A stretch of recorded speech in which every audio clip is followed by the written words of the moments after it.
Oh, someone's living out their horny Bridgerton fantasies. Emily in Paris Season 4, Part 1 has finally dropped. And of course, our girl Emily is still stuck in that eternal love triangle between Alfie and Gabriel. But today, we're diving into something a bit different. How this show seems to be blatantly copying Bridgerton. If you were paying attention, you might have noticed a direct reference to Bridgerton in Episode 4.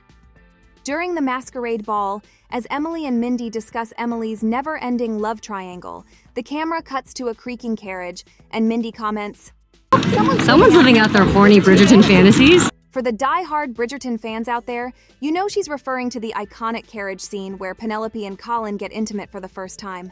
But that wasn't even the end of it. After the ball, Emily leaves with Gabriel, and surprise, surprise, they take a carriage ride home, and guess what? They start making out in the carriage. Sounds familiar, right? Just like how Penelope and Colin were leaving a ball when their steamy carriage scene happened. The parallels between these two scenes are glaringly obvious, and honestly, it made me cringe.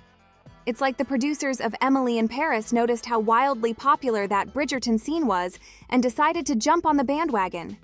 It's giving off serious lack of originality vibes. Oh, and another thing, there's a masquerade ball coming up in Bridgerton Season 4 too. So, if you thought those Emily in Paris scenes felt like déjà vu, it's because they've basically been lifted straight out of Bridgerton. This season of Emily in Paris was disappointing, to say the least. At this point, I wouldn't be surprised if the show doesn't get renewed for a 5th season. And it looks like Alfie might finally be done with Emily, so now we're in for more of the same old drama, Emily fighting with Camille over Gabriel. Yawn. Honestly, they need to wrap this up because it's getting boring.